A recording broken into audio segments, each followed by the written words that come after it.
Thank you for staying with Republic. I'm Suesha Sounds. You're watching the news at 4:30. We are shifting our focus now to the state of Kerala, where an RSS worker was murdered in the Palakkad district of Kerala a few days ago. And a PFI office bearer who has now been arrested in the connection with this case. The police is claiming that PFI was directly involved in the murder. BJP has also now raised the demand for a ban on PFI. Let's listen into the reactions coming in. Investigations are all was an eyewash. It is only an eyewash. The PF leader is the main culprit who was arrested recently in the Sanjit murder case. If that PF, the Popular Fund, is having a role in this murder, why this police is hesitating to raid their centers, their offices? Why they are not taken into custody, these people, for questioning?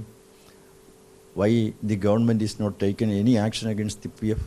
They should abolish or ban this organization. They should take initiative. What is the use of benefit for seeing this chief minister?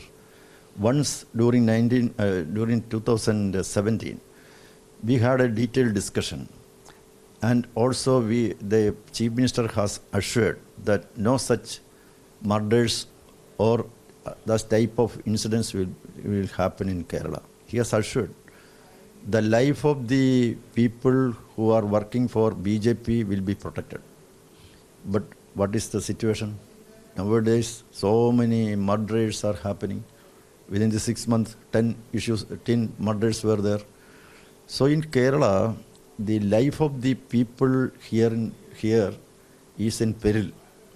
So we have the safety and also protection for the life of the people who are innocent should be given. It is the duty of the chief minister.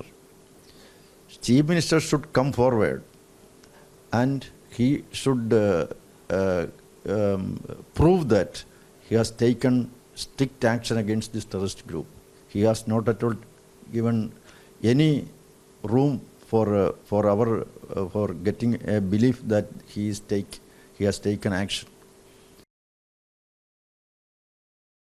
I am at the very site where the RSS Karyakarta Sanjit was killed allegedly by members of the SDPI at this very spot. This is a spot, this is called as Mambram.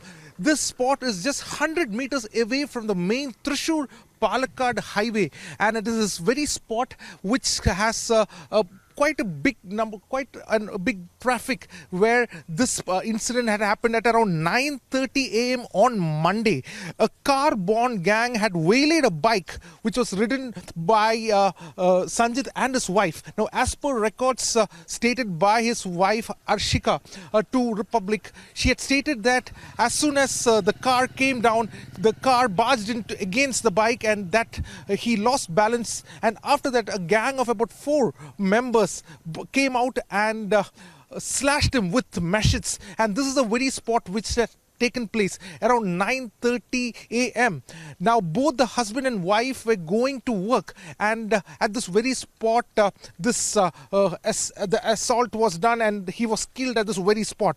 Now, according to local residents, the car knocked down the bike and Sanjit was thrown to the road.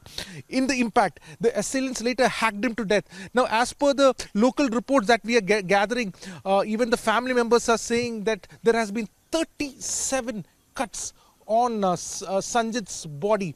The 4 assailants, so far the police has not been able to find or catch the culprits who have done this act of violence so far. But the BJP sources as well as the family members say it is the SDPI members who are behind this killing of an RSS worker at Palakkad district. Now, the spot is called as Mambram, and this is where the heinous crime took place.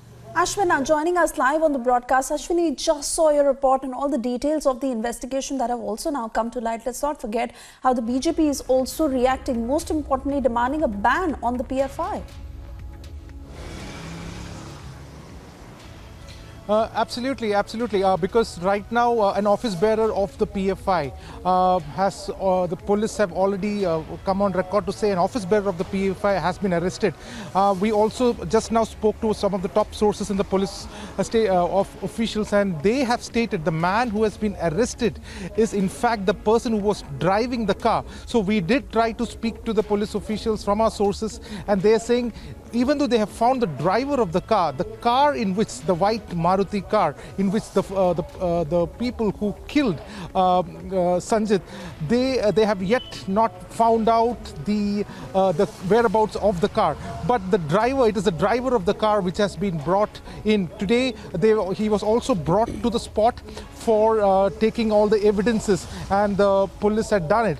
But this ban for PFI is coming up. The bugle call for it has been done by the BJP. The BJP leadership is absolutely they are unhappy with the way the state dispensation is handling the case, because it is not a one-off affair. There has been several instances of RSS and BJP workers being killed and being attacked. Now, if you remember, in 2017, Chief Minister Pinarayi Vijayan himself had met with the top RSS delegation and stating that no kind of retaliation or attack should happen, and the RSS was bound by it. But despite all that, since 2017, sources from the RSS are saying that there have been over 30 to 40 attacks and more than 10 people have been killed. So the Chief Minister, even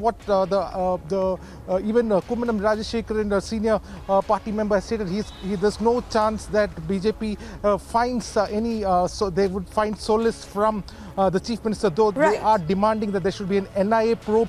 And what the main accusation of the BJP is that they only catch the culprits, but not the conspirators or the people who are funding and associating and giving the push for making such big attacks on RSS workers. Absolutely, and we really wait and watch what happens as far as the PFI is concerned, what the future of the organization is, and whether it is actually banned. Ashwin, for the moment, I want to thank you for getting us all these details. We'll track the story very closely.